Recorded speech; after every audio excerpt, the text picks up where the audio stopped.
لدنك رحمة وهيئ لنا من أمرنا رشدا. صدق الله العظيم. اللهم ارحمنا بالقرآن واجعلنا عباده ورحمة. اللهم ذكرنا بما نسينا وعلمنا بما جهلنا وارزقنا تلاوته آناء الليل وأطراف النهار واجعله لنا حجة يا رب العالمين. Assalamualaikum warahmatullahi wabarakatuh. Waalaikumsalam warahmatullahi wabarakatuh. Demikianlah tadi pembacaan surat Al-Kahfi ayat 1 sampai dengan 10. Semoga kita yang membaca dan yang mendengarkan mendapatkan pahala dan maghfirah dari Allah Subhanahu wa taala. Selanjutnya yaitu materi yang akan disampaikan oleh Ustaz Heru, kepada beliau dipersilahkan.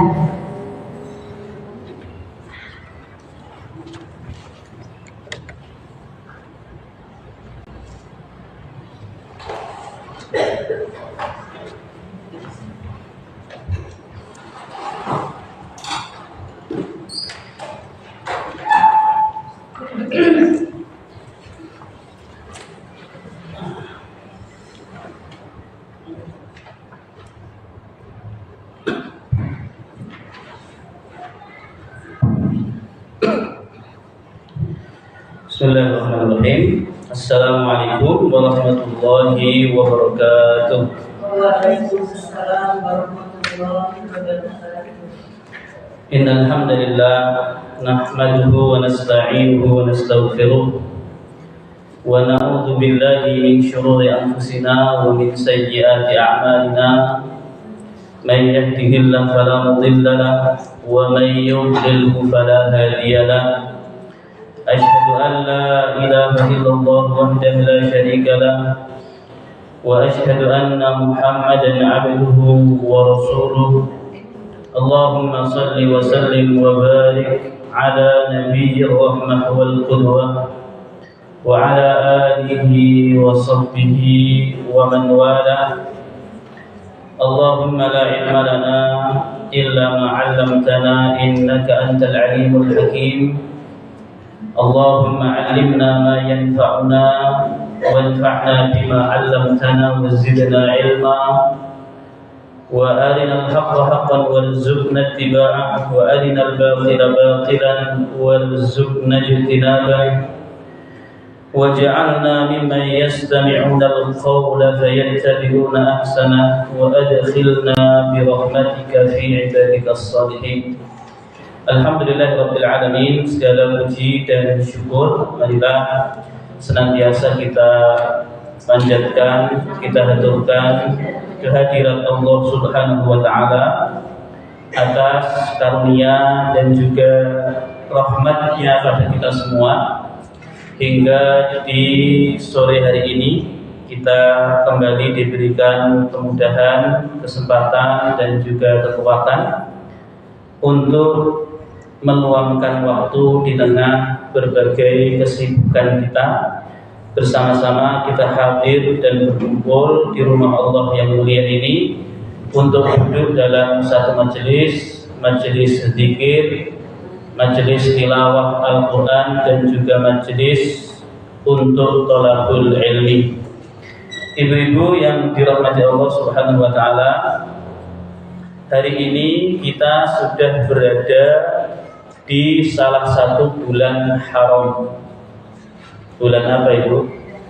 Bulan Rajab.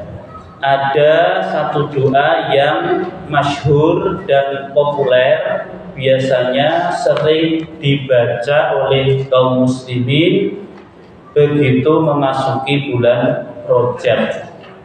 Doa apa itu? Allahumma barik lana fi Rajab wa Sya'bana wa ballighna Ramadan. Doa itu kita minta apa kepada Allah? Minta apa? Allahumma ya Allah, barik, berkahilah lana untuk kami fi Rajab, pada bulan Rajab, wa Sya'bana, dan bulan Sya'ban, wa ballighna, dan sampaikan kami Ramadan pada bulan Ramadan. Jadi mintanya dua. Satu, minta keberkahan di bulan Rajab dan bulan Sya'ban, dan yang kedua minta agar disampaikan kita diberi umur untuk bertemu bulan Ramadan. Kenapa kita minta keberkahan kepada Allah di bulan Rajab dan Sya'ban? Di antara alasannya karena di antara yang paling kita butuhkan dalam hidup itu adalah keberkahan.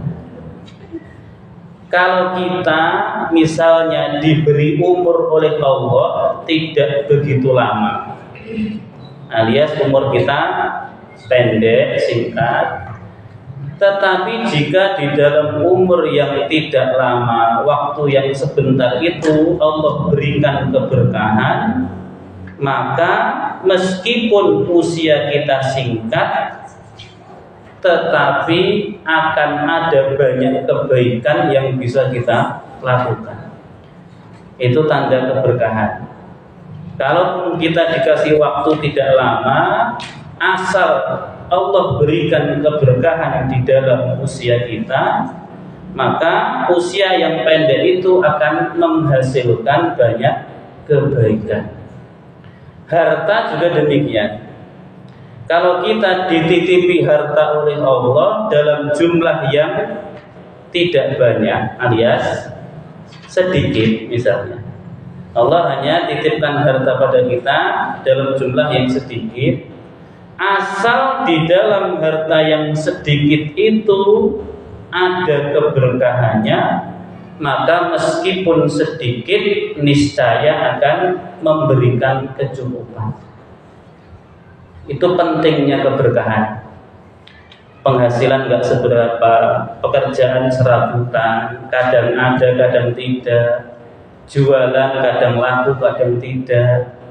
Tetapi kalau hasil dari ikhtiar kita itu diberkahi oleh Allah Subhanahu wa taala, maka meskipun secara kuantitas, secara jumlah tidak banyak, tetapi di dalamnya ada keberkahan, maka yang tidak banyak ini niscaya bisa memberikan kecukupan.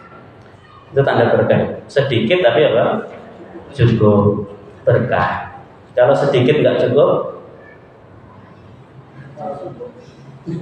kalau sedikit kok cukup, gaji nggak seberapa, nafkah keluarga cukup, untuk sekolah anak ada, untuk ngasih orang tua ada, untuk piknik ada, sedikit tapi apa?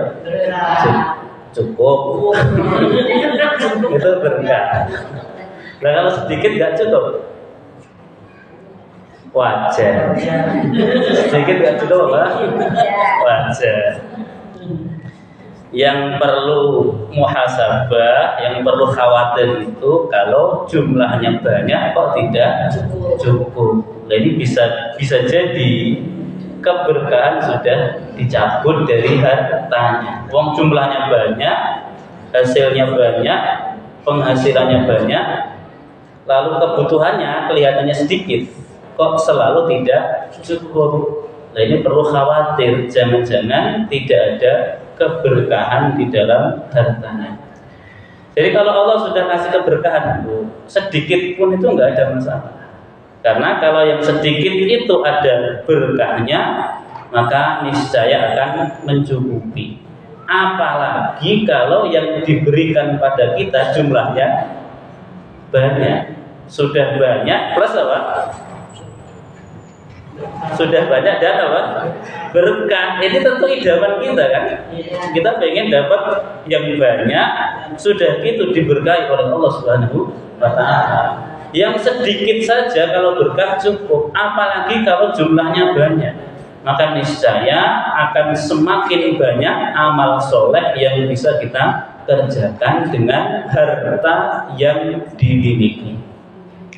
Para sahabat Nabi yang miskin hidupnya diberkahi itu banyak itu.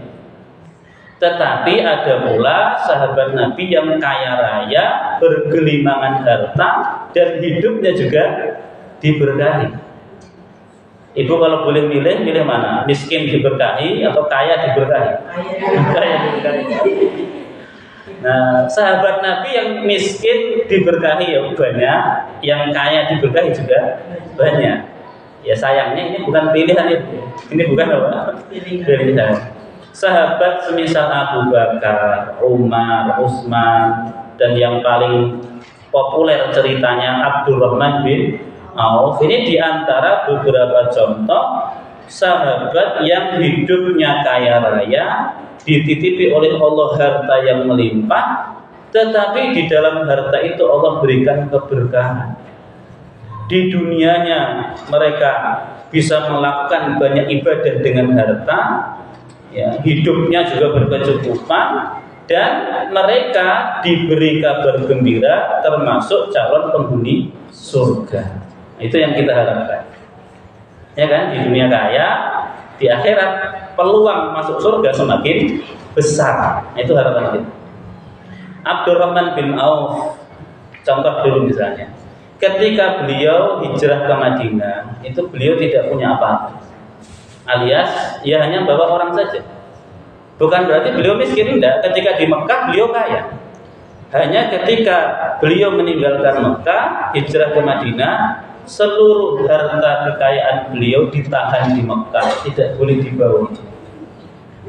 Sesampainya di Madinah, Abdurrahman itu dipersaudarakan dengan Sa'ad bin Rabi. Sa'ad bin Rabi itu siapa? Beliau adalah salah satu orang paling kaya di Madinah. Ya 9 naganya Madinah lah ya, kala itu ya. Ya, karena Sa'ad bin Rabi ini begitu mencintai Abdurrahman, menyayangi beliau, sampai-sampai Sa'ad bin Rabi itu rela berbagi setengah harta kekayaannya untuk Abdurrahman bin Auf. Tetapi tawaran yang menggiurkan ini ditolak dengan baik oleh Abdurrahman. Barakallahu laka fi malika wa ahlika. Semoga Allah memberkahi keluargamu, memberkahi harta. Kalau pengen membantu aku, dullani ala suqil Madinah. Cukup tunjukkan padaku di mana pasar kota Madinah. Akhirnya beliau memulai usahanya dari pasar. Ya karena nggak punya produk, nggak punya barang, mungkin yang bantu-bantu orang dulu.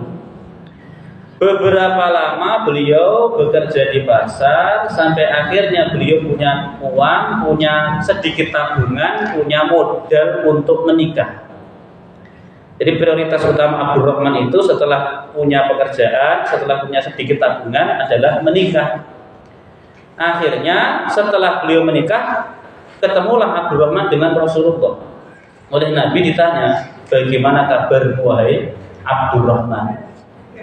Dur, gimana kabar? Dalam bahasa kita ya. Kata beliau, alhamdulillah ya Rasul, aku sudah menikah dengan salah satu wanita Ansor. Ansor artinya penduduk asli Madinah. Aku sudah menikah dengan salah satu wanita yang merupakan penduduk asli Madinah. Maharnya pakai apa itu? Karena Abdurrahman belum kaya, baru merintis usaha, beliau hanya mampu memberikan mahar untuk istrinya 1/4 dinar. 1 dinar itu emas beratnya 4,25 gram. Maka kalau 1/4 dinar berarti berapa gram? Ya sekitar 1 gram saja. Ya 1 gram saja. Kenapa kok cuma 1 gram? Ya karena saat itu beliau baru merintis, belum punya kekayaan, baru mulai usaha. Tapi beliau sudah bisa memberikan mahar berupa emas meskipun hanya bobotnya 1 gram. Ini dari Abdurrahman, para laki-laki harus belajar memberikan mahar kepada istri itu, diupayakan sesuatu yang bernilai atau berharga, semisal emas. Kalau di Jawa mahar itu disebut apa? Mas kawin. Maka mas kawin bagusnya berupa apa? Emas. Jangan hanya seperangkat alat apa? Jangan hanya itu boleh tapi jangan hanya itu. Kenapa? Karena kesunahan mahar itu adalah sesuatu yang berharga, yang bernilai. Seperangkat alat sholat plus logam mulianya 50 gram, emas perhiasannya 50 gram, sertifikat rumah 1, pasir spotnya 1. Nah ini spesial ya. Sebaik-baik perempuan adalah yang meringankan mahar. Jadi kalau ibu dulu ditanya, "Dik, mau mahar apa?" Ibu jawabnya apa? Semua yang kamu punya. Ya semampunya saja, sekiranya tidak memberatkan antum dan tidak merendahkan saya. Kalau gitu Ibu. Ya yang sekiranya tidak memberatkan Kang Mas ya, dan tidak merendahkan apa? Saya. Maksud wanita secantik aku dikasih hanya seperangkat alat apa? Sholat. Ya yang pantas lah ya, yang pantas. Sebaik-baik perempuan yang meringankan mahar, sementara sebaik-baik laki-laki yang meninggikan mahar. Itu jangan dibalik. Ya, kalau ibu ditanya itu sebisa mungkin memudahkan pihak laki-laki. Tapi pihak laki-laki sebisa mungkin memberikan yang terbaik kepada pihak perempuan. Ya Abdurrahman karena memang baru memulai usaha, yang beliau punya ya baru segitu. Akhirnya maharnya hanya sekitar 1 gram emas. Lalu kata Nabi, "Aulim walau bisyatin." Adakan walimah meskipun hanya dengan seekor kambing. Walimah itu tujuannya untuk apa? Untuk mengumumkan pernikahan. Supaya orang-orang nanti kalau kamu kemana-mana gandeng laki-laki atau perempuan, itu mereka tidak curiga. Mereka tahu kalau itu adalah istrimu atau suamimu, karena sudah diumumkan. Itu pentingnya walimah. Walimah itu ya sederhana saja, undang tetangga, teman, majelis taklim, sudah, nggak usah berlebihan, tidak perlu memaksakan apa diri, nggak mesti harus nyewa gedung yang mahal, berhutang sana sini, selesai nikah malah pusing mikir apa hutang, nggak usah. Nah, akhirnya Abdurrahman bin Auf ini kemudian melanjutkan bisnis atau usahanya, tidak butuh lama, tidak butuh waktu lama, hanya dalam hitungan tahun beliau sudah menjadi di antara orang Madinah yang paling kaya. Hartanya itu tidak terhitung. Sudah gitu, sedekahnya juga tidak bisa dihitung, saking banyaknya. Nah, tapi lagi-lagi sebanyak apapun yang beliau keluarkan, yang masuk lebih banyak. Beliau keluarin 10, masuk 100, keluarin 1000, masuk 2000. Maka sebanyak apapun sedekah beliau, infak beliau di jalan Allah, sampai akhirnya beliau meninggal dunia, itu harta warisannya masih banyak.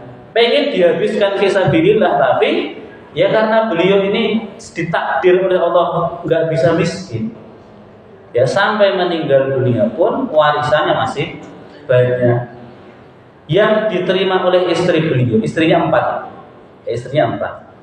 Masing-masing istri itu dapatnya 100.000 dinar. Satu dinar tadi berapa? 4,25 gram. Kalau dirupiahkan berapa? Biar tahu betapa banyaknya warisan Abdurrahman. Kalau dirupiahkan berapa? 1 gram berapa sekarang? 1,5 juta kan? Kali 4, 6 juta. Jadi 1 dinar itu 6 juta. Kali 100.000 dinar berapa? Loh, ngitung duit orang itu pusing gue ya. 6 juta kali 100.000. 6 juta itu nolnya 6, 100.000 tambah 0,5. 11, 6 nolnya 11. Berapa ya? Berapa? 600 miliar. Tuh, jatah satu istri. Kalau istrinya 4, berarti jatah untuk 4 istrinya berapa? 600 miliar kali 4. 2,4 triliun. Itu baru jatah istri. Sementara dalam ilmu waris, haknya istri ketika suami meninggal itu 1/8. 1/8-nya saja 2,4 triliun. Jadi total warisannya berapa? Kali 8, 2,4 kali 8. 2 kali 8 16, 0,4 kali 8 itu 3,2. Jadi 19,2 triliun. 19 triliun lah. Coba 19 nolnya berapa itu? Nolnya 12. 12 kan? 19 nolnya apa? 12. Jadi 19 triliun. Jadi kalau suami ibu punya duit 19 triliun, izinkan nikah 4 ya. Kalau duitnya berapa? 19 triliun. Sebelum itu jangan boleh. Jangan boleh. Nah, ini adalah gambaran di antara segelintir orang yang hidupnya itu diberkahi oleh Allah. Hartanya banyak dan diberkahi. Jadi kalau keberkahan sudah Allah berikan pada kita, masalah kuantitas, jumlah itu enggak terlalu berpengaruh. Mau dikasih sedikit, ya yang sedikit itu akan cukup. Mau dikasih banyak, maka akan lebih banyak kebaikan yang bisa kita lakukan. Dan makanya kita minta keberkahan kepada Allah, terutama di bulan yang spesial, bulan Rajab dan bulan Sya'ban. Kemudian yang kedua, di bulan Rajab ini ada satu peristiwa bersejarah yang biasanya sering dikenang oleh banyak kaum muslimin. Peristiwa yang terjadi pada Rasulullah SAW. Peristiwa apa? Isra Mi'raj. Itu kejadiannya di bulan Rajab. Tanggal berapa biasanya? Berapa? 12 itu Rabiul Awal, kelahiran Nabi. Kalau Rajabnya berapa? 27 Rajab. Nah, peristiwa Isra Mi'raj ini, inti dari peristiwa Isra Mi'raj yang didapatkan oleh Nabi dari peristiwa tersebut apa? Perintah sholat 5 waktu. Itu hasil yang didapatkan oleh Nabi untuk beliau dan umatnya. Adapun untuk Nabi sendiri, tentu sepanjang perjalanan Nabi melihat banyak tanda-tanda kebesaran Allah. Tapi hasil dari Isra Mi'raj yang beliau terima dari Allah dan juga berlaku untuk kita terima juga adalah syariat untuk mengerjakan sholat 5 waktu, dan itu terjadi di bulan Rajab. Maka di momentum bulan Rajab ini hendaklah kita jadikan sebagai kesempatan untuk mengevaluasi kembali apa? Sholat kita. Karena kita mendapatkan kewajiban perintah mengerjakan sholat 5 waktu ketika Nabi Isra Mi'raj, dan kejadian itu pada bulan Rajab. Maka di bulan Rajab ini kita muhasabah, kita evaluasi kembali sejauh mana kualitas sholat yang selama ini sudah kita kerjakan. Maka sore hari ini kita ngaji seputar fikih sholat praktis. Praktis itu artinya ringkas, ya metode cepat kita memahami sholat. Fikih sholat praktis. Dan yang ada di hadapan ibu, catatan-catatan itu saya ambilkan dari satu kitab tipis, judulnya Safinatun Najah. Makanya di bawahnya ada apa itu, bacanya apa itu, pokoknya betul aja. Berdasarkan kitab Safinatun Najah. Ibu nanti bisa beli sendiri bukunya, tipis tuh. Harganya paling Rp5.000. Dan ini adalah kitab yang paling dasar seputar fikih dalam mazhab Imam Asy-Syafi'i. Biasanya diajarkan di pesantren-pesantren untuk tingkat pemula, tingkat dasar. Ya belajarnya pakai kitab apa? Safinatun Najah. Nah, kita kenapa pakai kitab ini? Ya karena kita masih pemula. Ya makanya dimulai dari yang paling dasar. Baik, sekarang kita mulai. Silakan dibuka dan dilihat dari yang paling atas. A'dzarus sholati ithnani. Saya baca Arabnya, kemudian terjemahkan secara bebas. Ibu boleh sambil baca terjemahannya. A'dzarus sholati, udzur-udzur sholat itu ithnani, ada 2. Maksudnya apa? Ada 2 udzur yang diterima, 2 udzur yang ditolerir, yang dimaklumi oleh syariat ketika seseorang itu meninggalkan sholat atau tidak mengerjakan sholat. Artinya kalau seseorang mengalami salah satu dari 2 udzur ini, kemudian dia melewatkan satu sholat, dia tidak berdosa. Kenapa? Karena uzurnya diterima oleh syariat. Kalau ibu misalnya tadi sengaja nggak sholat asar karena buru-buru pengen ke masjid, pengen menghadiri majelis taklim, terus sengaja tidak sholat asar. Kira-kira uzur buru-buru pengen ke masjid itu diterima atau tidak? Tidak. Ibu dosa atau tidak? Dosa. Meninggalkan sholat hanya karena buru-buru pengen menghadiri majelis taklim. Itu uzur yang tidak diterima. Tetapi ada uzur yang diterima. Seseorang melewatkan satu sholat atau beberapa sholat dan dia tidak mendapat dosa di sisi Allah Subhanahu wa taala. Dan uzur ini hanya ada dua. Isnani artinya dua. Yang pertama apa? An-naum. An-naum artinya tidur. Jadi kalau ibu tidur, misal ibu tidur jam 11 siang. Pagi habis beres-beres rumah, kecapean sampai jam 11 ibu tidur. Kebablasan bangun-bangun jam 4 sore. Berarti melewatkan sholat apa? Sholat zuhur. Nah, pertanyaannya, ibu kan belum sholat zuhur. Dosa atau tidak? Alasannya kan tidur. Jadi ibu pas sudah mau tidur jam 4 kan berarti kan sudah keluar waktu sholat zuhur kan? Ibu berdosa atau tidak? Tidak berdosa. Tapi bukan berarti kemudian ibu tidak mengerjakan sholat zuhur. Nah, maka kalau bangun jam 4 ya sudah, setelah bangun ibu ke kamar mandi, ngambil air wudu, terus mengerjakan sholat zuhur secara qadha. Qadha itu artinya apa? Pengganti, diganti, mengerjakan sholat di luar waktunya. Tetapi ibu tidak berdosa. Ya, kenapa? Karena alasannya kita tidur, dan tidur itu satu keadaan yang di luar kendali kita. Tidur ini sama dengan pingsan dan sebagainya. Jam 11 itu pingsan kan. Siumannya jam 8 malam. Misalnya kan berarti melewatkan sholat apa? Zuhur, asar, maghrib. Kalau isya kan masih ada waktunya kan. Maka ibu nggak berdosa meskipun melewatkan zuhur, asar, maghrib. Nah, terus solusinya bagaimana?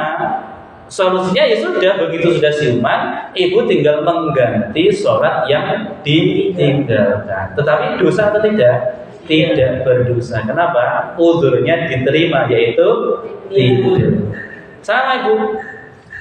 Ibu tidur misalnya malam. Bangun-bangun jam 7 pagi misalnya.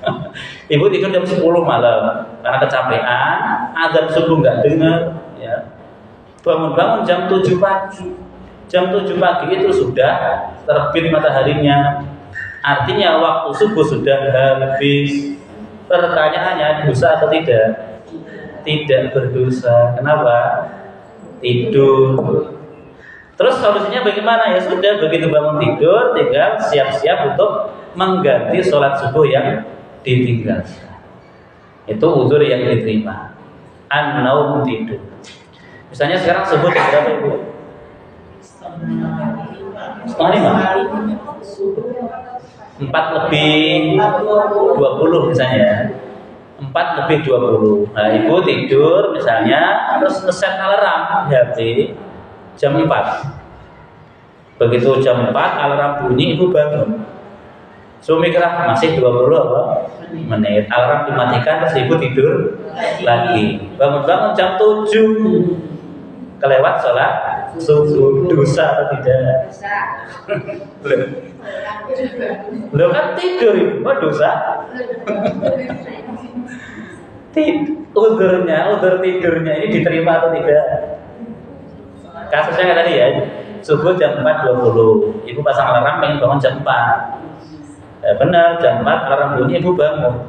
Terus ibu mikir, lah masih 20 menit lumayan gitu. Mati alarm, terus tidur lagi. Bablasan bangun-bangun jam 7.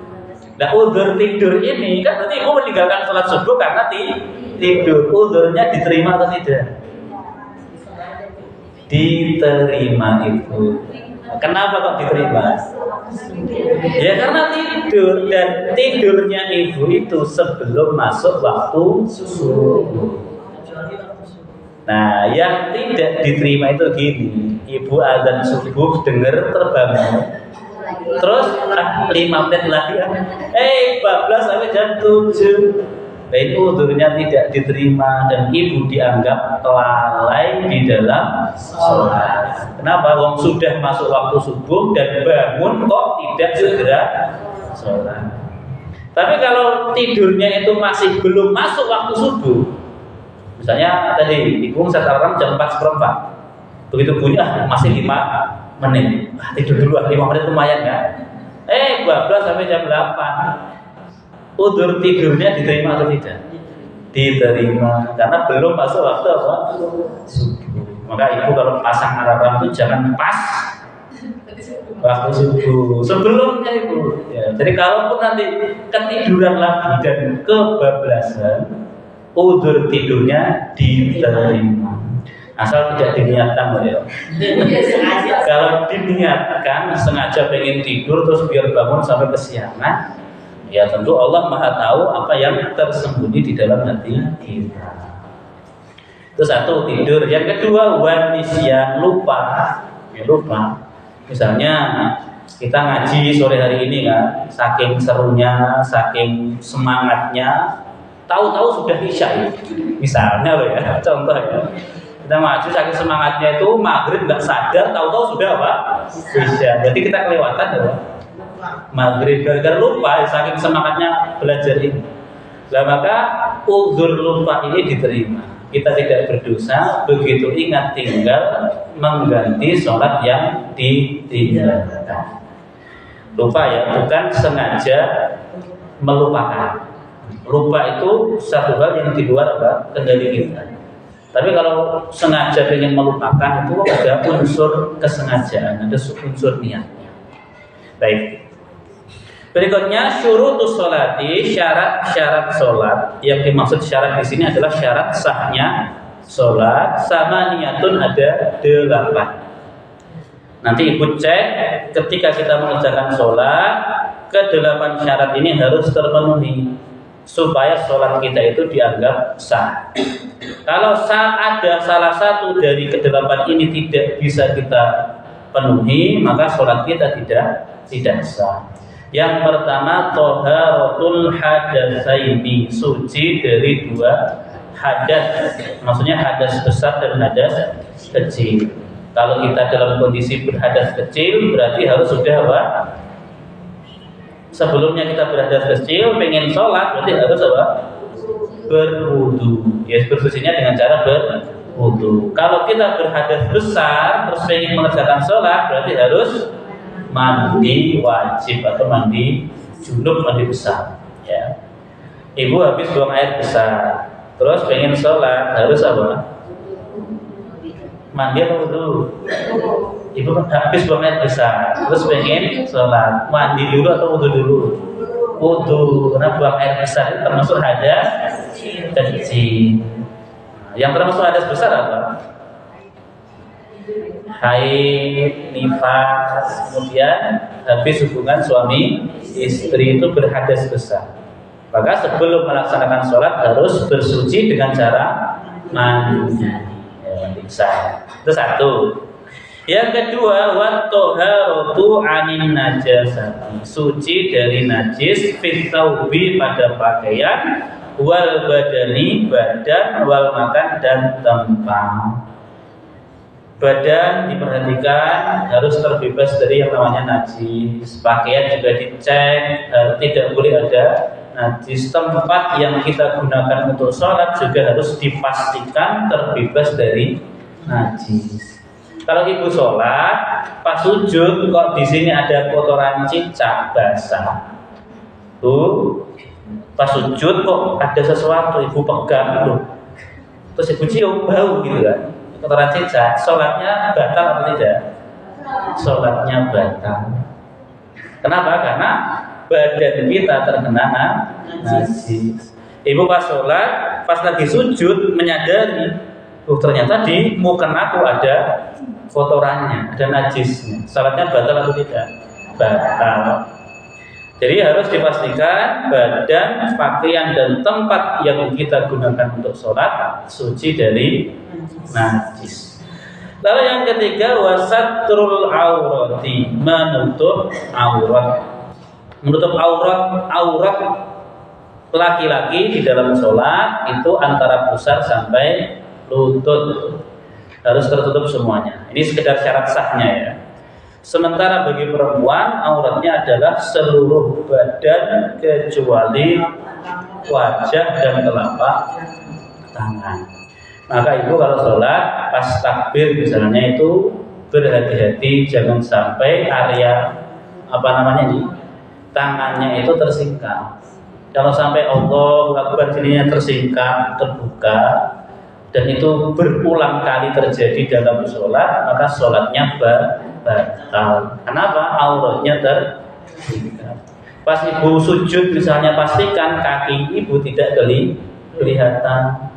Kalau ibu sholat kan rukunannya panjang. Nah pas sujud itu tetap dijaga area kaki juga tertutup, jangan sampai telapak kakinya kelihatan. Kalau kelihatan maka sholatnya batal. Apalagi ada orang sholat dari awal auratnya tidak tertutup. Misalnya ada laki-laki pakai celana panjang terus lututnya sobek. Itu dari awal auratnya sudah terbuka. Ya sudah terbuka, terus dia sholat dengan pakaian seperti itu, maka sholatnya tidak sah. Itu harus diperhatikan. Nah, yang dimaksud dengan menutup aurat itu adalah menutup area kulit yang menjadi aurat. Jadi kalau boleh digambarkan gini, kalau ibu misalnya sholat dengan gamis yang lebar, jilbabnya besar, gamisnya lebar, tapi menerawang. Ya, dari kejauhan itu kulit ibu kelihatan warnanya lebar tapi menerawang. Sholatnya sah atau tidak? Sholatnya tidak sah. Ya, jadi meskipun gamis ibu lebar, mukenanya besar, tapi kalau nerawang sampai aurat itu kelihatan warnanya dari luar, kelihatan itu kulitnya, maka itu tidak dianggap menutup aurat. Ada perempuan dia pakai baju ketat itu. Pokoknya jilbabnya kecil, ketat, pakai kaos ya ketat, pakai celana lepis ya ketat, pakai kaos kaki. Sholat dengan penampilan seperti itu, sholatnya sah atau tidak? Sholatnya sah. Karena itu sudah dianggap satrul aurah, menutup aurat. Ibu bedakan tadi ya. Oh, ada orang pakai gamis lebar tapi menerawang, itu tidak dianggap satrul aurah, menutup aurat. Itu dianggap belum menutup aurat. Tapi kalau pakai baju ketat, asal tidak ada bagian tubuh yang kelihatan auratnya, maksudnya tidak kelihatan warnanya, maka itu sudah dianggap menutup aurat. Dalam urusan sholat tuh ya. Yang kita bahas sekarang hanya dari sah atau tidaknya. Bukan kita tidak membahas apakah dosa atau tidak, terus etikanya baik atau tidak. Kita nggak bahas itu. Kalau dalam cara perempuan berpakaian itu tentu termasuk diantara bentuk pakaian yang dilarang kan. Ya, perempuan berpakaian dengan menampilkan lekuk tubuh itu kan dilarang, nggak boleh. Bahkan diancam tidak mencium bau surga. Tapi kalau untuk urusan sholat, kalau hanya sekedar sholat, yang penting auratnya tertutup, itu sudah dianggap satrul aurat. Dan satrul aurat, menutup aurat itu tidak mesti harus dengan pakaian. Kalau nggak ada pakaian dengan daun, boleh enggak? Bisa bapak-bapak misalnya, celana nggak punya, sarung nggak punya, cari daun pisang, ditutup dari pusar sampai lutut, tertutup area aurat dari pusar sampai lutut dengan daun pisang. Terus dia sholat dengan penutup daun pisang itu, sholatnya sah atau tidak? Sah, karena itu sudah dianggap penutup aurat. Dengan tanah liat boleh. Misalnya ada orang piknik ke pantai, renang, celananya hanyut, waktu sholat tiba. Contoh loh, jadi kenyataannya mungkin nggak ada ya. Lalu dia ambil tanah liat di tepi pantai itu, terus ditutupin area dari pusat sampai lututnya, tertutup dengan tanah liat. Lalu dia sholat dengan penampilan seperti itu, sholatnya sah atau tidak? Sah. Yang bahaya itu kalau tiba-tiba turun hujan. Terus akhirnya luntur, auratnya kembali terbuka. Nah, itu yang batal sholatnya. Itu satrul aurat. Lalu yang keempat, wastiqbalul qiblah, menghadap kiblat. Jadi syarat saya itu, artinya gini, kalau ibu dalam kondisi normal, bukan dalam kondisi darurat, kok sholatnya tidak menghadap kiblat, maka sholatnya apa? Tidak sah. Ibu sholat di atas kendaraan, kendaraannya menghadap ke arah timur. Ibu sholatnya menghadap ke arah timur di atas bis, sah atau tidak? Tidak sah. Kenapa? Karena syarat sahnya sholat harus menghadap kiblat. Berarti situ. Lalu yang kelima, wa dukhulul waqti, sudah masuk waktu. Kalau ibu sholat kok belum masuk waktu, meskipun pas mulai sholat belum masuk waktu, dapat rakaat kedua dengar azan masuk waktu, maka sholatnya tidak sah, harus diulang dari awal. Maka kalau kita ingin sholat, pastikan benar-benar sudah masuk waktunya. Lalu yang berikutnya, wal ilmu bi faridatihi, itu salah Arabnya salah, bi faridatihi atau bi fardiyatihi, mengetahui kewajiban sholat. Artinya ketika seseorang sholat, kalau ditanya, Pak, Bu, kenapa sholat? Dia tahu kalau sholat itu hukumnya apa? Wajib. Artinya kalau ada orang sholat hanya karena ikut-ikutan, biasanya nggak sholat, lalu dia mungkin pas main ke rumah temannya, terus oleh temannya diajak sholat, merasa nggak enak sama temannya kan, akhirnya ikut-ikutan apa? Sholat. Terus ditanya, Mas, tumben sholat, ya nggak enak sama siapa? Teman. Nah, maka sholat yang seperti itu hukumnya apa? Tidak sah. Kenapa? Karena dia sholat tidak menyadari tentang kewajiban sholat. Lalu yang ketujuh, wa alla ya'taqida fardhan min furudiha sunnatan, tidak meyakini bahwa salah satu rukun sholat adalah sunnah. Contoh rukun sholat itu apa ini? Apa? Niat ya, niat yang dalam hati ya. Maka niat dalam hati ini rukun. Tidak boleh ibu meyakini niat itu hukumnya sunnah. Ibu menganggap, wah, niat itu kan sunnah, boleh dikerjakan, boleh tidak. Itu tidak boleh. Membaca Al-Fatihah itu kan rukun, maka tidak boleh diyakini sebagai sunnah. Harus tetap diyakini bahwa itu rukun yang harus dipenuhi. Lalu yang kedelapan, wajtinabul mubtilat, menghindari atau menjauhi hal-hal yang membatalkan sholat. Jadi selama sholat harus betul-betul menjaga supaya tidak melakukan perkara-perkara yang membatalkan sholat. Apa diantara yang membatalkan sholat? Ngobrol, sholat kok ngobrol, itu batal. Sekedar jawab ya, itu aja batal itu. Ya, Bu, gimana kabarnya? Baik. Itu ya. Ada orang sholat terus samping ibu bersin, ngucap alhamdulillah. Ibu jawab, ya alhamdulillah. Batal apa tidak? Batal. Itu ngobrol sama ibu ya sudah. Batal. Terus yang ngucap alhamdulillah batal apa enggak? Enggak batal itu. Jadi kalau refleks ibu pas sholat kok bersin terus refleks ucap apa? Itu enggak batal. Lah yang batal itu yang jawab apa? Alhamdulillah. Lah ibu jadi batal kalau itu jawab lagi apa? Ya alhamdulillah lah, itu batal. Tidak boleh makan atau minum. Lagi sholat kok makan atau minum. Termasuk makan sesuatu yang nyangkut di gigi. Ibu sebelum sholat makan daging misalnya. Nah, ada satu potong daging yang nyangkut di gigi. Udah bisa lepas itu kan. Pas sholat ibu sibuk apa? Ngurusin daging itu. Lepas ibu. Gimana? Tapi ibu telan, ibu makan, sholatnya batal. Kalau dibuang, sayang. Dilewat akhirnya kan. Terus solusinya gimana itu? Solusinya disimpan dulu, ambil simpan. Begitu salah langsung apa? Harus begitu aja. Ini diantara pembatal sholat. Terkena najis tadi batal sholatnya itu. Ibu lagi sholat kok tiba-tiba kejatuhan tai cicak yang basah, terus kemana-mana, itu sholatnya batal. Termasuk melakukan gerakan kali-kali. Melakukan gerakan di luar kepentingan sholat dalam jumlah yang banyak. Jumlah yang banyak itu minimalnya berapa? 3. Jadi kalau ibu sholat kok banyak gerakan yang besar dan itu tidak dalam urusan sholat, maka itu sholatnya batal. Contoh gerakan 3 kali yang membatalkan sholat gimana?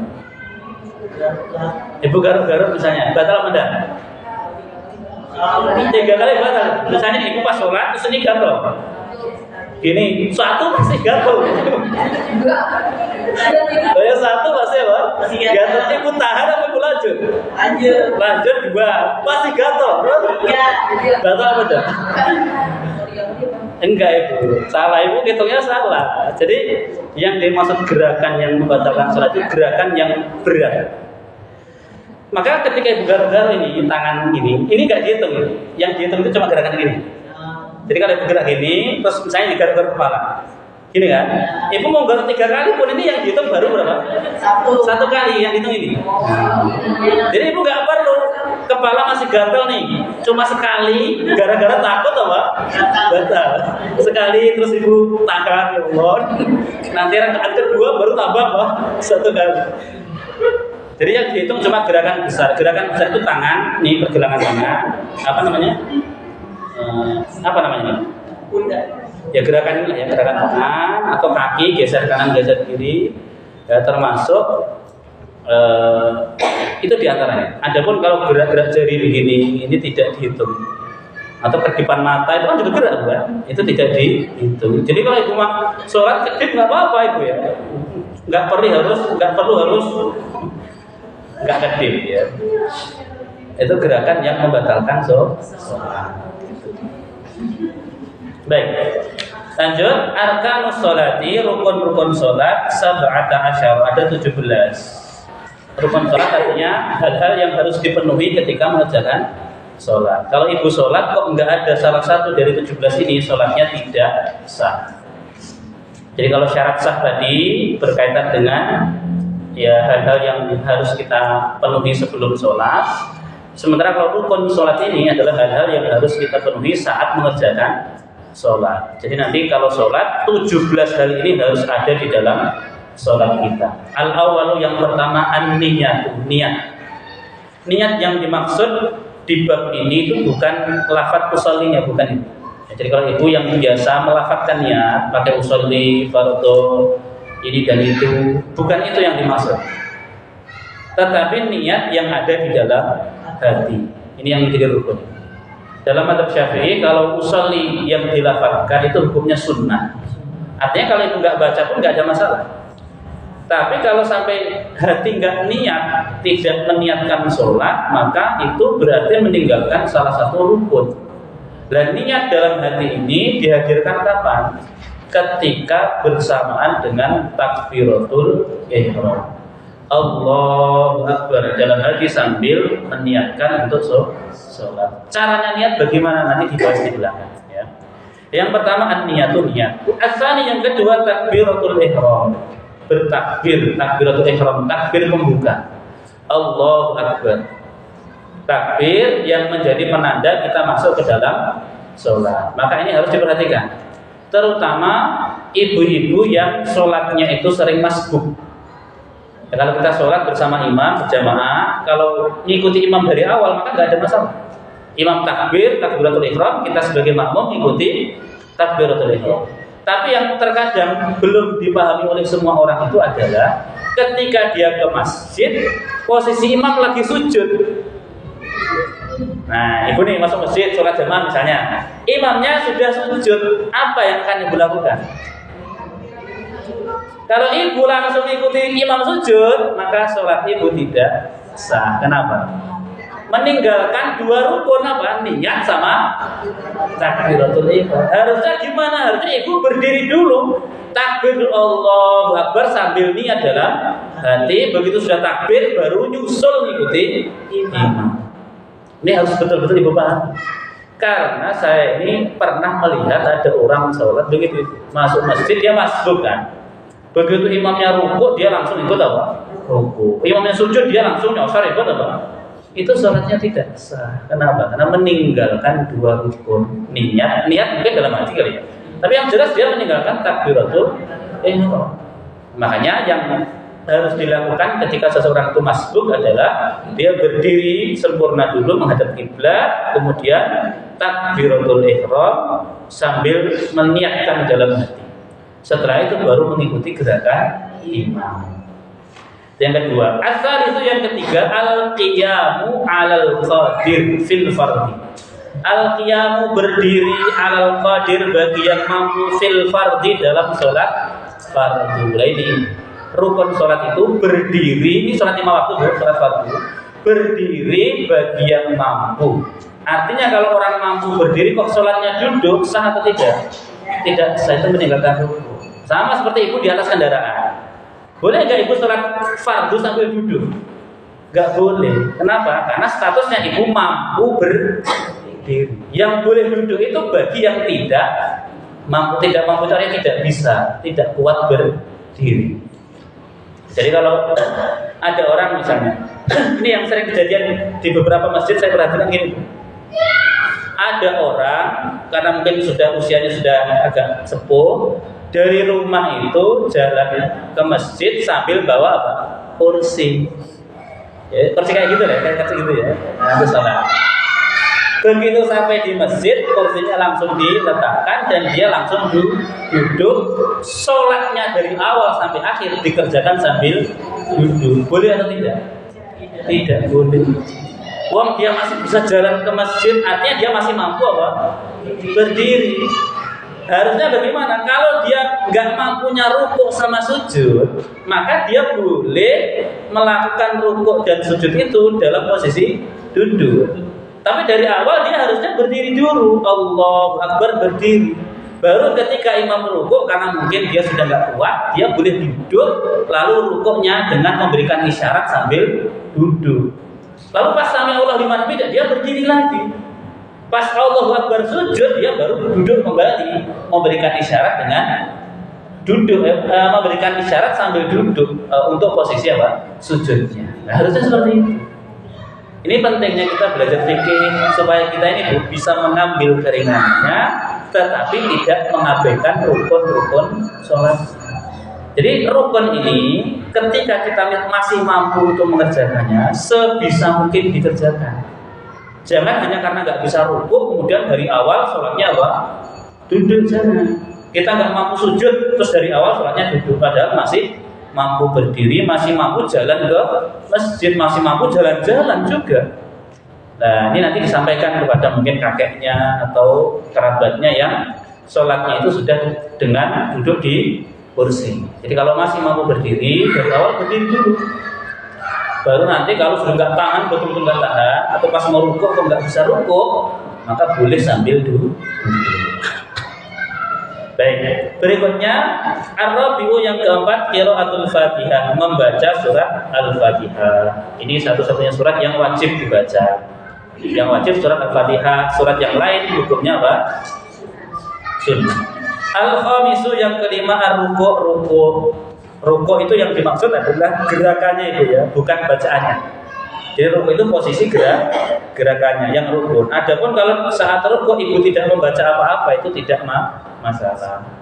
As-sadisu yang keenam, at-tumakninatu fihi, tumakninah di dalam ruku'. Saat ruku' harus tumakninah. Tumakninah itu apa?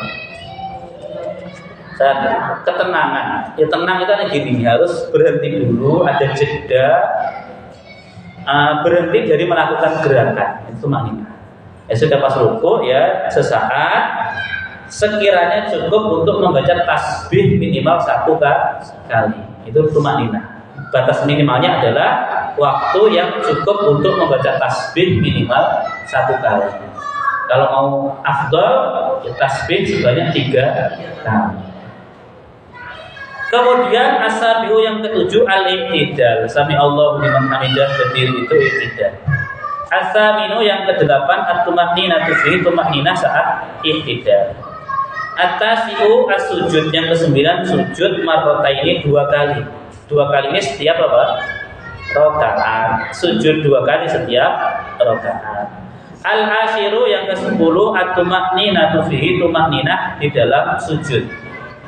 Al-hadi asyara yang ke-11, al-julusu, duduk bainas sajdataini, di antara 2 sujud. Jadi Allahu Akbar sujud, terus Allahu Akbar duduk di antara dua sujud. Asani asyara yang ke-12 at-tumakninatu fi tumakninah di dalam duduk antara dua sujud. Pas duduknya jangan buru-buru.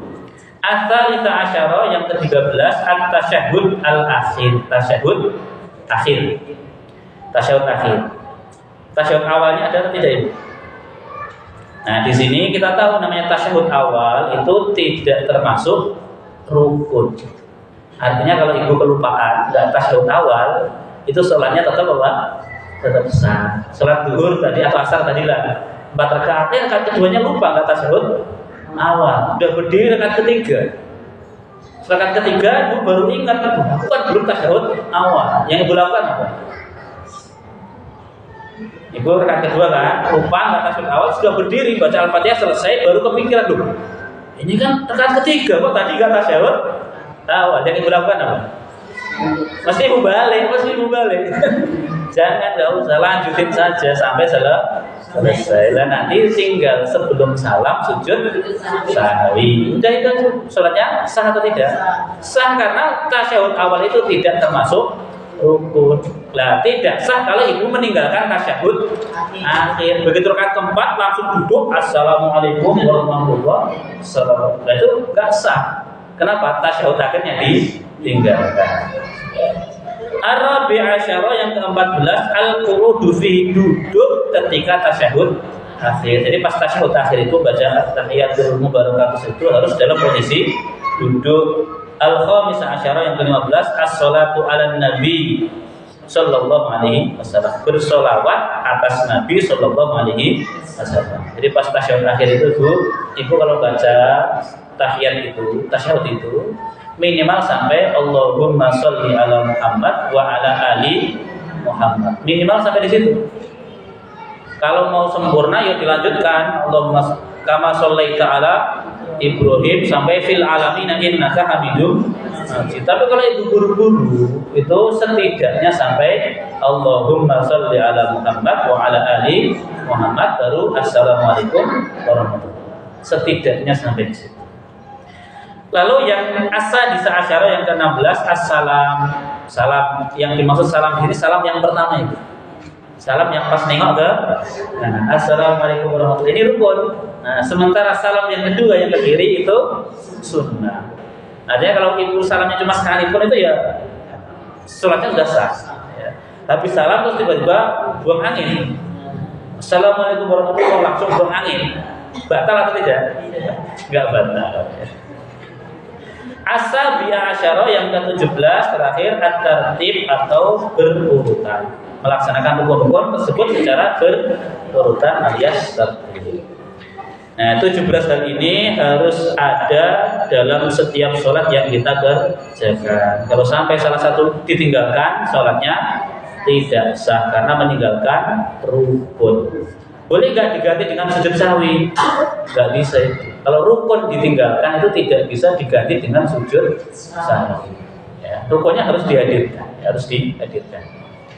Baik, an-niyatu, niat itu salah satu darajat, ada 3 tingkatan. Jadi begini, ketika kita sholat kan salah satu rukunnya harus niat dalam hati kan.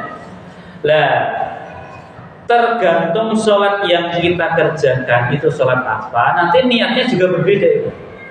Nah, maka di sini niat memiliki 3 tingkatan. Yang pertama, in kanatis sholatu fardhon, apabila sholat itu sholat fardu, maka wajada qasdul fi'li wa ta'yin wal fardiyah. Maka wajib mencakup 3 hal. Dalam niat yang kita hadirkan dalam hati itu harus mencakup 3 hal. Yang pertama apa? Maksud melakukan perbuatan. Kalau dihadirkan dalam bentuk kata, itu kata usolline. Itu namanya maksud melakukan apa? Perbuatan. Yang kedua, penentuan jenis sholat. Sholat yang mau kita kerjakan apa? Kalau wajib kan berarti cuma 5 kan? Subuh, zuhur, asar, maghrib, isya. Salah satu itu. Terus yang ketiga, kewajiban sholatnya harus menyebutkan fardhonnya, fardiyahnya. Jadi kalau boleh misalnya ibu ungkapkan dalam kata-kata dalam hati, kalau ibu niat sholat maghrib nanti, minimal niat ibu gimana? Harus ada 3 bu ya. Ada maksud melakukan perbuatan usollinya, ada fardiyah sholat fardunya, dan ada jenis sholatnya. Maka yang paling gampang kalau niat sholat maghrib dalam hati itu gimana? Kalau bahasa Arab, usolli fardal maghribi. Ada 3. Usolli itu adalah maksud melakukan perbuatan. Fardal itu kewajiban sholat. Terus al-maghribi itu penentuan jenis sholat. 3 hal itu harus ada. Minimal Bu, kalau Ibu tambahin panjang ya silakan. Misalnya apa? Mustaqbilan qiblat adaan, itu terserah. Kecuali kalau nanti Ibu sholatnya berjamaah, ditambah satu lagi.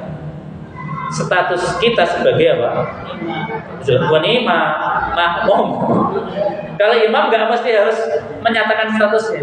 Jadi kalau makmum gini, kalau ini dalam hati aja ya. Kalau Ibu ucapkan ya monggo silakan. Dalam hati ini harus usolli fardal maghribi makmuman. Ya, 4 ya. Kalau sholatnya jamaah. Tapi kalau Ibu jadi imam, tuh cukup 3. Usolli fardal maghribi. Perlu imaman atau tidak? Enggak perlu. Jadi untuk jadi imam itu enggak perlu apa? Imaman. Tapi kalau jadi makmum perlu makmuman. Jelas atau belum ini? Jelas ya. Jadi kalau sholatnya sholat fardu, niat yang kita hadirkan dalam hati itu harus mencakup 3 hal. Boleh enggak dengan bahasa lain? Boleh. Dengan bahasa Indonesia juga boleh.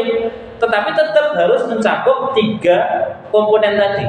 Berarti apa? Aku sholat fardu maghrib. Itu aku sholat itu 1, fardu 2, maghrib jenis 3. Harus gitu. Pakai bahasa Sunda boleh nggak? Boleh. Kalau dalam hati mah boleh-boleh saja. Pakai bahasa Jawa, ya Allah, Gusti, gua pengen sholat maghrib. Boleh nggak apa? Yang penting 3 komponen tadi terpenuhi. Ada maksud melakukan perbuatan, itu kalau diterjemahkan ke kalimat adalah usolli, aku sholat. Terus penentuan sholatnya, sholat apa dulu. Terus harus disebutkan bahwa sholat itu adalah sholat fardu. Jadi redaksinya boleh usolli fardul maghribi atau usallil maghriba fardun.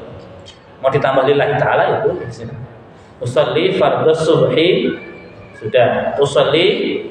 Usolli subha fardun, boleh, nggak ada masalah.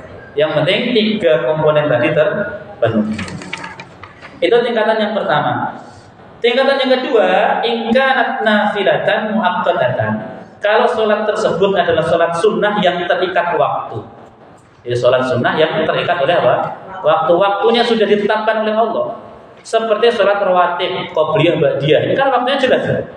Namanya qobliyah berarti sebelum apa? Sholat fardu, ba'diyah setelah sholat fardu. Sholat duha waktunya juga jelas di waktu apa? Duha. Nah, untuk sholat sunnah yang terikat oleh waktu atau memiliki sebab tertentu. Contohnya apa? Sholat karena ada gerhana. Jadi sholat apa? Kusuf atau khusuf, sholat gerhana. Jadi sholat ini dikerjakan karena ada apa? Sebab. Ibu masuk masjid terus sholat 2 rakaat. Sholat apa? Tahiyatul masjid. Berarti sholat yang ada apa? Sebabnya.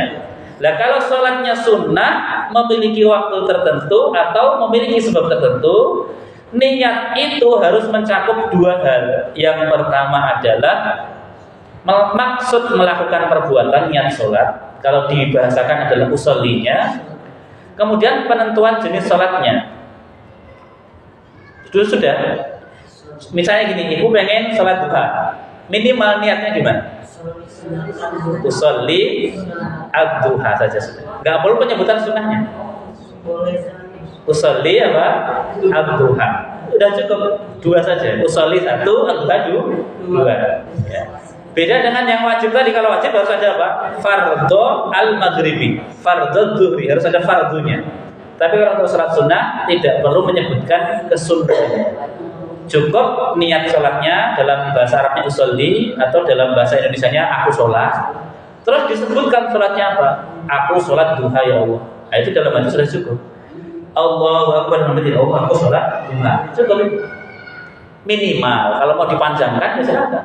Kalau minimal aja sudah cukup. Itu kalau sholatnya sholat sunnah yang terikat oleh waktu, artinya punya waktu khusus tertentu dan atau memiliki sebab tertentu. Nah, itu sholli langsung disebutkan jenis sholat. Lalu tingkatan yang ketiga yang paling rendah, jika sholat tersebut adalah sholat sunnah mutlak. Mutlak itu apa? Nah, yang mutlak artinya tidak terikat oleh apapun. Bukan tidak terikat oleh waktu, bukan karena sebab tertentu. Ibu hanya ingin memperbanyak sholat saja. Malam hari misalnya ibu nggak bisa tidur daripada bengong, kemudian ibu pengen sholat aja. Sholat tahajud ya nggak tahajud ya nggak hajat, pokoknya hanya sekedar pengen apa? Sholat, itu namanya sholat apa? Mutlak. Nah, kalau sholatnya seperti itu, maka niat yang ada dalam hati cukup menghadirkan satu saja, yaitu apa? Maksud melakukan perbuatan, niat sholatnya. Cukup apa? Usolli. Usolli, aku sholat ya Allah. Aku sholat ya Allah. Itu kalau sholat hanya pengen apa? Pokoknya mutlak hanya pengen memperbanyak sholat. Ada nggak sholat begitu? Ada, boleh. Ibu karena sholat duha misalnya, sholat duha maksimal berapa itu? Kalau duha di pagi hari maksimal berapa rakaat? 8, maksimal 8. Ibu sudah sholat 8 rakaat, tapi masih rindu pengen apa? Sholat. Terus sholat apa? Kalau duha kan tidak boleh, sudah maksimal 8. Maka sholat apa? Mutlak dulu pengen sholat ya Allah. Aku sholat ya Allah. Aku sholat ya Allah. Nah itu kalau niat sholat apa? Iya kan, kalau sholat misalnya di waktu duha, sholat yang ibu bisa kerjakan sholat apa? Mau tahajud kan nggak boleh. Masih waktu duha mau tahajud. Mau tahajud masjid di rumah. Mau sholat sunnah wudhu sudah tadi. Terus mau sholat apa? Kalau di waktu duha, sholat istikharah, oke istikharah sekali cukup. Habis itu masih pengen sholat lagi. Akhirnya sholat sunnah apa? Mutlak. Pokoknya pengen sholat ya Allah. Aku rindu sujud, rindu berdiri pengen apa? Sholat. Nah, yang seperti itu niatnya cukup apa? Usolli. Dalam hati aku sholat ya Allah. Nah, cukup. Itu tingkatan sholat. Contohnya maksud melakukan perbuatan itu saya niat sholat atau bahasa Arabnya usolli. Penentuan jenis sholat contohnya yang zuhur atau asar, maghrib atau isya. Kewajiban sholat wajib atau fardhu. Ya. Baik. Berikutnya yusannu raf'ul yadaini, disunahkan mengangkat kedua tangan fi arba'ati mawadhi, pada 4 tempat. Pas ngangkat tangan ini Bu, ngangkat tangan setinggi apa? Yang ada beberapa pendapat. Ada yang berpendapat setinggi apa dada, yang setinggi apa bahu, ada yang setinggi apa daun. Kalau dulu guru saya mengajarkan begini, kalau pengen mengamalkan tiga cara tadi, itu upayakan setinggi daun telinga. Hanya kalau setinggi daun telinga itu apa? Ya sikumu setinggi dada, terus area tanganmu juga setinggi bahu, sehingga tiga-tiganya kamu amalkan. Itu kata beliau. Tapi sekali lagi ini hukumnya apa? Sunnah. Nah, disunahkan angkat tangan itu pada 4 tempat saja dalam sholat. Yang pertama, inda takbiratul ihram, saat takbiratul ihram, Allahu Akbar, angkat tangan. Yang pertama. Yang kedua, wa inda ruku', ketika turun ke ruku', dari berdiri mau ruku' itu disunahkan apa? Allahu Akbar, angkat tangan. Terus yang ketiga, wa indal i'tidal, ketika bangkit dari ruku' i'tidal, pas sami Allahu liman hamidah, angkat tangan lagi. Terus yang keempat apa? Indal qiyam minat tasyahud al-awwal, ketika bangkit dari tasyahud awal menuju rakaat yang ketiga.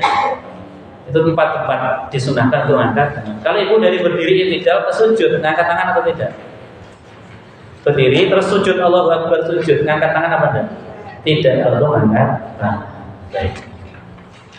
Kemudian bagian yang terakhir, syurutus sujudi sab'atun. Syarat-syaratnya sujud itu ada 7.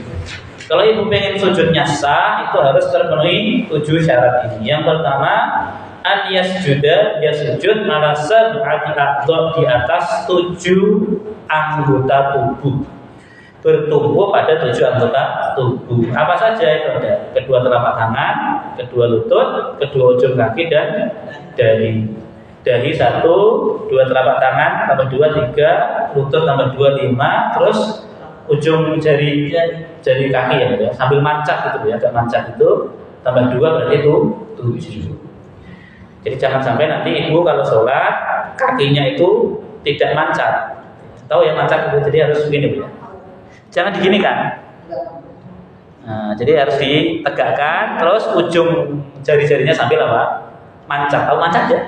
Nah, gitu. Agak ditekan.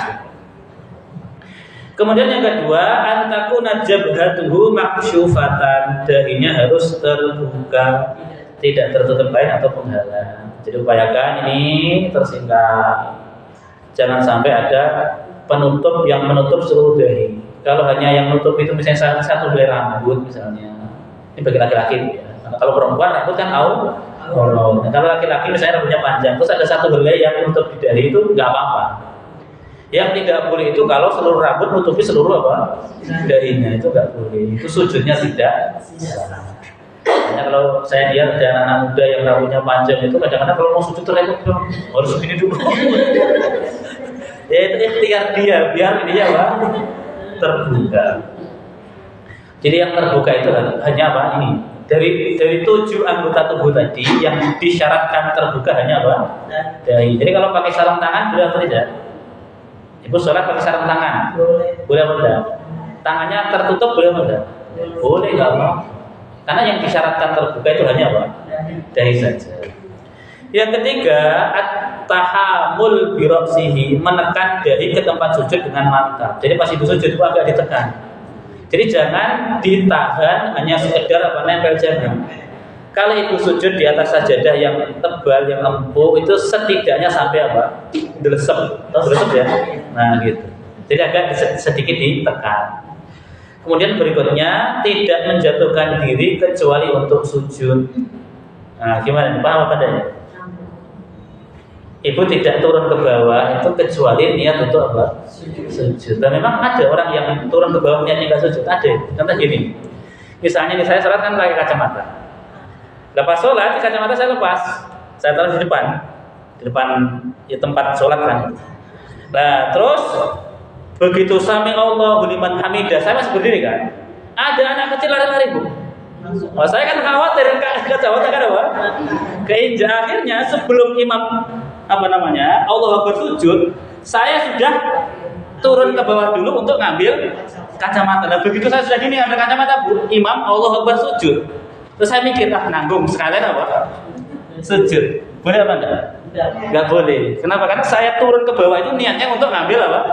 Kacamata. Maka kalau mau sujud ini saya harus berdiri dulu lagi. Berdiri tegak dulu baru betul-betul turun niatnya untuk sujud. Jadi enggak boleh awalnya niatnya cuma pengen ngambil kacamata. Berhubung barengan dengan imam apa? Sujud terus saya, sekalian lah. Itu nggak boleh. Jadi kalau barengan begitu sudah diambil dulu kacamatanya berdiri, lalu turun lagi, niat turunnya semata-mata hanya untuk melakukan sujud. Itu yang keberapa? Itu 2, 3, 4. Jelas? Paham ya? Kemudian yang kelima, tidak sujud di atas sesuatu yang bergerak mengikuti gerakan tubuh. Contohnya apa? Mukena. Ibu sholat kan pakai mukena atau pakai kerudung misalnya ya. Kalau ibu bergerak namanya kerudung, mukena kan ikut apa? Bergerak. Nah kalau ibu sujud kok malah mukenanya sengaja ibu taruh di tempat sujud, itu sujudnya tidak sah. Ada yang punya kebiasaan begitu. Kalau sujud malah mukenanya orang di depan biar apa? Nah, itu nggak boleh. Ya. Kalau bapak-bapak misalnya pakai sorban atau pakai apalah kain itu ya. Dia nggak boleh sujud di atas sorbannya. Kalau sorban itu dipakai dan ikut bergerak mengikuti gerakan sholatnya, gerakan tubuhnya. Ya. Terbayang ya? Terbayang ya? Nah, jadi tidak boleh sujud pada sesuatu yang bergerak mengikuti gerakan tubuh. Lalu yang keenam, posisi bagian bawah tubuh lebih tinggi daripada bagian atas. Jelas ya? Bagian atas itu dari pinggang ke atas. Kalau kita sujud, namanya sujud bu, bagian kepala harus lebih rendah dari bagian apa? Pinggang. Namanya sujud kan gitu kan? Jangan sampai sujud kok kepalanya tetap lebih tinggi dari bagian pinggang. Nah, gimana sujudnya? Nah, makanya kecuali dalam kondisi orang-orang yang mungkin nggak bisa sujud, ini tentu dikecualikan. Lalu yang terakhir adalah tumakninah, tidak tergesa-gesa tenang saat sujud. Ini 7 syarat berkaitan dengan sujud. Agar sujud kita sah, maka syarat-syarat ini harus terpenuhi. Demikian, wassalamualaikum warahmatullahi wabarakatuh. Walhamdulillahirabbil alamin. selesai untuk pembahasan kita seputar sholat ya. Tentu yang kita bahas ini belum mencakup seluruhnya Ibu ya. Karena kalau ngaji sholat ini dari awal sampai akhir tentu butuh waktu yang agak lama. Ini yang kita bahas ini namanya fikih sholat praktis. Ya, hanya gambaran umumnya saja. Baik, wallahu a'lam. Sampai di sini Ibu. Barangkali ada yang mau disampaikan atau didiskusikan, waktu dan kesempatan dipersilakan. Silakan. Jadi kalau kayak kita misalkan mau pulang kampung kan naik kereta ya Ustaz ya. Iya. Subuh kan udah masuk.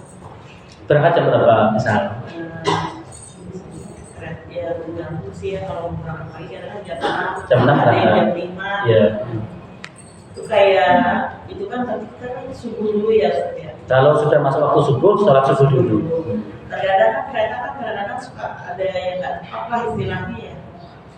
Zuhur asar itu suka belum kita ini keluar dari itu gitu ya Ustaz ya, dari stasiun apa terus katanya sampai maghrib itu gimana sholat? Sampai di sana maghrib. Nah, misalkan. Baik, jadi kalau di atas kereta, misalnya di kereta itu ada musolanya, misalnya ya, kan ada kereta tertentu yang ada musolanya, dan musola itu didesain sesuai dengan aturan yang benar, artinya betul-betul menghadap ke arah kiblat, maka ibu bisa memanfaatkan musola tersebut untuk mengerjakan sholat zuhur dan asar. Karena ibu musafir boleh dijamak, boleh dikosor. Zuhur asar di waktu zuhur atau di waktu asar masing-masing 2 rakaat. Tapi kalau di kereta itu tidak ada musolanya, ibu tidak bisa sholat kecuali di atas kursi penumpang. Dan ibu tahu perjalanan ke timur itu kan berarti membelakangi di kiblat. Maka ibu sholat sesuai dengan kemampuan, namanya sholat li hurmatil waqti. Sholat sekedar untuk menghormati waktu. Begitu sampai tujuan, nanti ibu maghrib dulu, terus ibu ganti sholat zuhur dan asar dengan sholat yang sempurna. Ya, tergantung ibu statusnya sebagai musafirnya berapa. Kalau ibu safarnya hanya 2 hari, maka ibu boleh jamak, boleh kosor.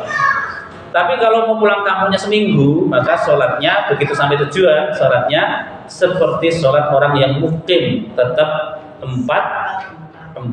Zuhurnya 4, maghrib asarnya juga 4. Gitu. Jadi syariat ini tetap memberikan solusi supaya syariat yang namanya sholat ini tetap terjaga, tetap harus dikerjakan sesuai dengan aturan. Jadi jangan sampai kita ini menjadi bagian dari orang-orang yang menggampangkan urusan apa? Sholat. Kadang-kadang kan ada orang begitu, udah nggak apa-apa sholat di kereta sambil duduk saja. Ini terlalu menggampangkan urusan sholat. Kalaupun sholat itu sekedar sholat untuk menghormati waktu. Tapi apakah sah? Belum sah. Syarat rukunnya kan tidak terpenuhi kan? Harus menghadap kiblat, harus berdiri kan? Nggak terpenuhi semua. Dan maka nanti begitu sampai tujuan diganti atau diulang lagi dengan sholat yang sempurna. Gitu ya Bu. Untuk ininya tetap Ustaz, misalkan untuk menghormati waktu sholat itu tetap 4 rakaat. Ya tetap 2 rakaat saja karena safar itu kan. Kalau sholatnya untuk menghormati waktu, status ibu sebagai musafir karena syarat-syarat safar terpenuhi, maka ibu boleh mengkosornya. Zuhurnya cukup 2, asarnya nanti cukup 2. Gitu. Kalau itu safar. Tapi kalau ibunya terjebak macet di sini, di stasiun sini, syarat safar belum terpenuhi, maka itu tetap sholatnya 4. Jelas Bu? Jelas. Terima kasih. Silakan Bu. Kalau misalkan baca sholat qobliyah itu misalkan qobliyah subuh kita harus yakin qobliyah Subuh. ya Subuh atau zuhur?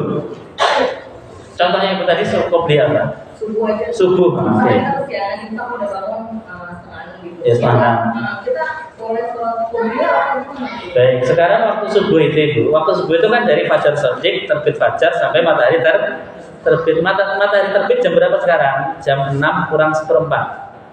Di setengah 6 itu masih waktu apa? Subuh. Jadi kalau bangun setengah 6, ambil air wudhu, terus pengen qobliyah subuh dulu, boleh atau tidak? Boleh, enggak apa? Boleh. Ya. Kalaupun ibu bangun kesiangan jam 8, itu kan udah di luar waktu subuh kan? Ibu pengen mengkodok qobliyahnya, boleh apa enggak? Kalau subuhnya kan wajib dikodok kan, namanya sholat fardu, kalau ditinggalkan harus diulang, diganti. Ibu mengkodok sholat subuh, sebelum itu ibu pengen mengkodok qobliyahnya karena sayang selama ini saya tidak pernah dengerin qobliyah. Gini, secara hukum boleh apa enggak? Boleh ibu. Nabi itu pernah mengkodok qobliyah subuh kapan? Setelah subuh. Nah, itu boleh ya. Tapi kalau ibu nggak mengkodok juga nggak apa-apa karena itu hukumnya apa? Sunnah. Apalagi kalau ibu kesiangan itu hanya sesekali karena faktor malamnya kecapean saudara. Jadi kalau ada seseorang sudah istiqomah melakukan satu amalan, lalu karena satu sebab yang syar'i dia meninggalkan amalan itu, dia tetap tercatat mendapat pahala amalan itu. Contoh sama zuhur ibu sholat jam berapa? Setengah 5 sholat zuhur setengah 5. Enggak, maksudnya sholat zuhur kita jam misalkan setengah 2 gitu sih boleh? Boleh. Ibu sholat zuhur jam 2, qobliyah dulu boleh apa enggak? Boleh. Jadi gini Bu, pengertian rawatib qobliyah ba'diyah itu, qobliyah itu adalah sholat yang dikerjakan sebelum sholat fardu. Artinya jam berapapun ibu mengerjakan sholat fardu boleh mendahulunya dengan qobliyah.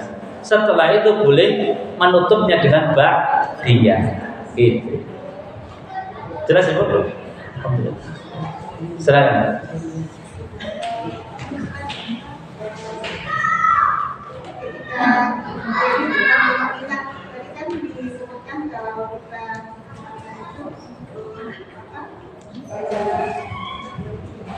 Tasbih.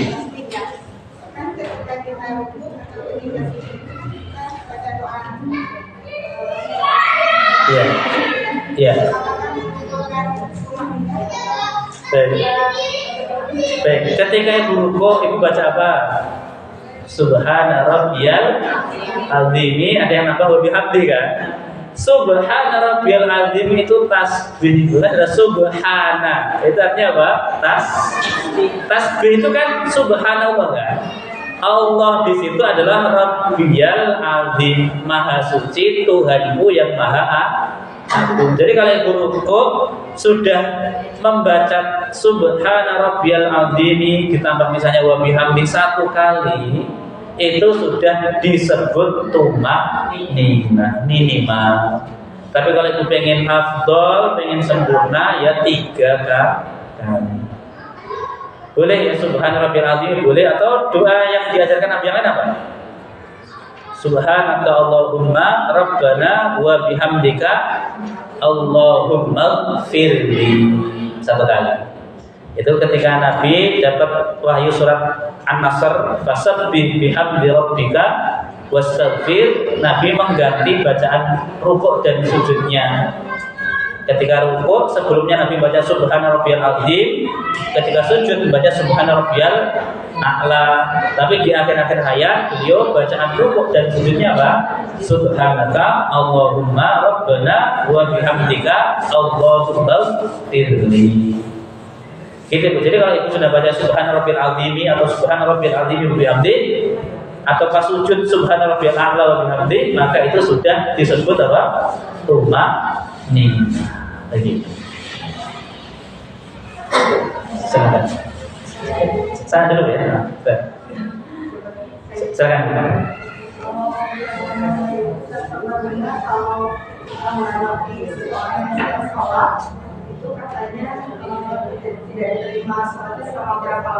Kita apa melewati?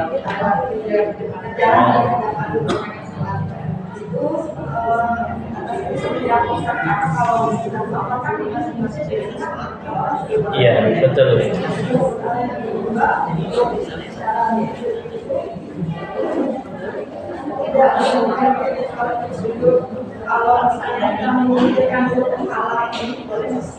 Baik.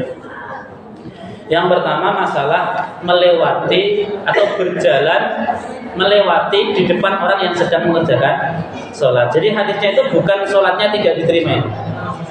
Jadi ada hadis dari Nabi begini, kamu menunggu selama 40 Nah, di situ redaksinya 40.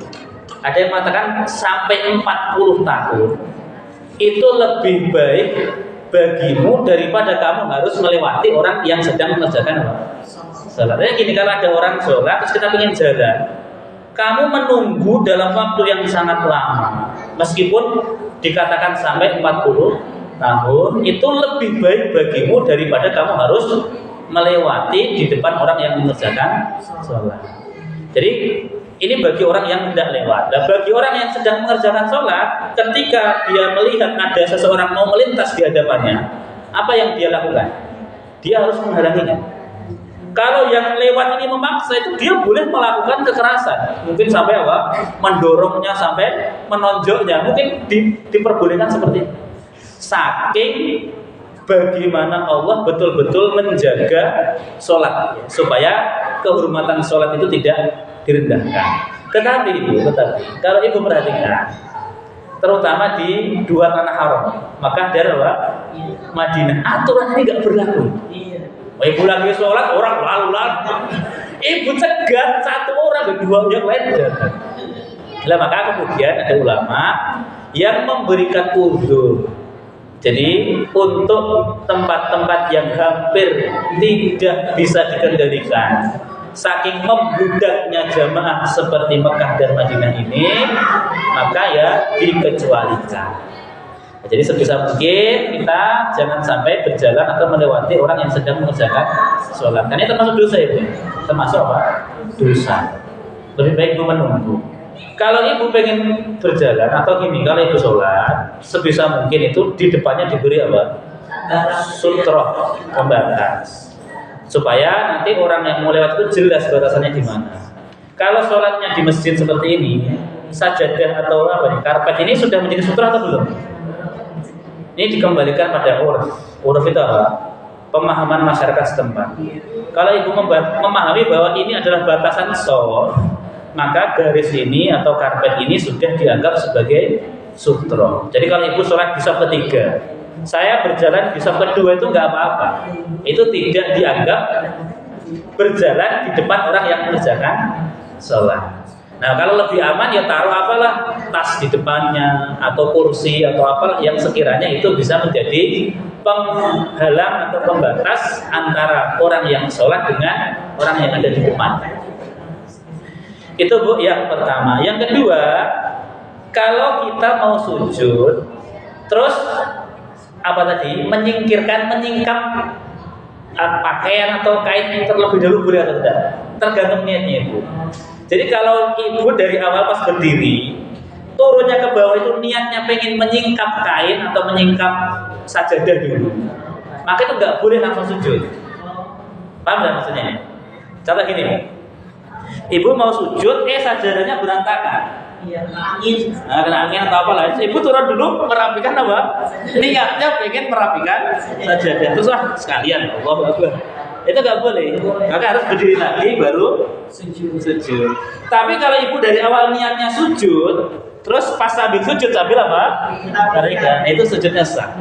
Jadi tergantung niat awalnya, ketika turun itu pengen melakukan sujud atau pengen merapikan sajadah. Jadi kalau ibu niatnya pengen sujud, terus pas sujud itu sambil merapikan, maka sholatnya sujudnya sah. Tapi kalau dari awal niatnya hanya sekedar pengen merapikan, terus baru kepikir nanggung sekalian apa? Sujud, maka sujudnya tidak sah. Begitu jelas ya? Baik. Siapa tadi? Saya sempat sakit di rumah sakit, tapi posisi kan nggak bisa sholat karena ada alat yang pakai posisi gitu ya, makin pos gitu. Iya. Gimana gantinya Pak? Sekarang kemarin memang nggak sholat. Iya, saya Ya sudah. Berapa lama ibu nggak sholat? 2 hari kan operasi, jadi itu saya langsung head kan. Nah. Terus saya nggak sholat. Baik. Berarti sekarang kalau sudah suci, ibu ganti sholat 2 hari yang ditinggalkan itu. Dikodok semuanya itu. Kodok itu sholat itu 4 rakaat atau langsung kodok itu yang Ibu boleh mengkodok di waktunya sendiri atau nanti malam ibu langsung kerjakan semuanya. Niat kodok subuh dulu 2 rakaat, kodok duhur 4 rakaat, kodok asar 4 rakaat, kodok maghrib 3 rakaat, kodok isya 4 rakaat. Itu hari pertama. lanjut kalau subuh lagi 2 rakaat, zuhur 4 rakaat, asar 4 rakaat, maghrib 3 rakaat, isya 4 rakaat hari kedua. Tetap jumlah rakaatnya sesuai dengan aturan pokok. Zuhur ya 4, asar ya 4. Dua kali gitu Ustaznya dia. Maksudnya? Misalkan kalau saya mau sholat, misalkan cuma ya bisa gitu. Ya. 3 rakaat terus kan pakai 4 rakaat gitu Ustaz. Ibu mau qadanya sekaligus atau memang karena sholatnya 2 hari, ibu tinggalkan 2 hari, terus ibu ganti 2 hari? Mau sekaligus ya ibu misalnya habis maghrib lagi 3 rakaat, terus maghrib lagi 3 rakaat 2 kali. Nah itu sudah mengqadha maghribnya. Nanti isya ya isya dulu 4 rakaat, terus isya lagi 4 rakaat, isya lagi 4 rakaat. Nah gitu cara. Boleh begitu. Terus satu posisi dia belum bisa Iya, ibu berdiri dulu, nanti pas ruko ibu duduk di atas kursi. Boleh, tidak ada masalah. Cukup ya? Cukup Bu ya, sudah jam 6. Insya Allah kita sambung di pertemuan-pertemuan yang akan datang. Terima kasih atas segala perhatian. Mohon maaf jika ada penyampaian atau kata yang kurang berkenan. Saya akhiri. Assalamualaikum warahmatullahi wabarakatuh.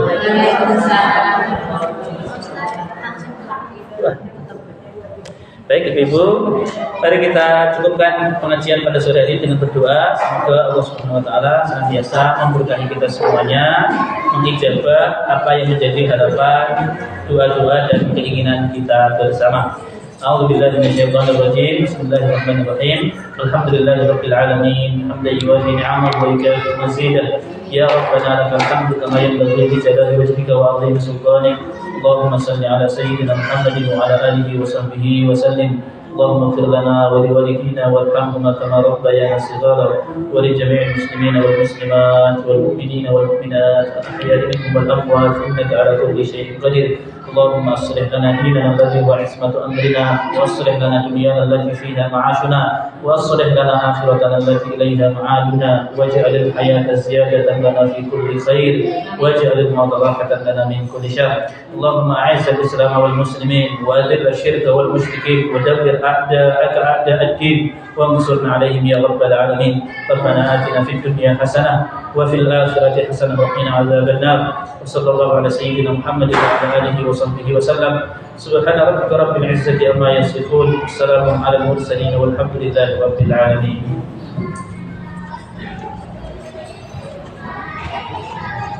Terima kasih kepada Ustaz Edu yang telah menyampaikan materinya. Semoga bermanfaat untuk kita semua ya Bu.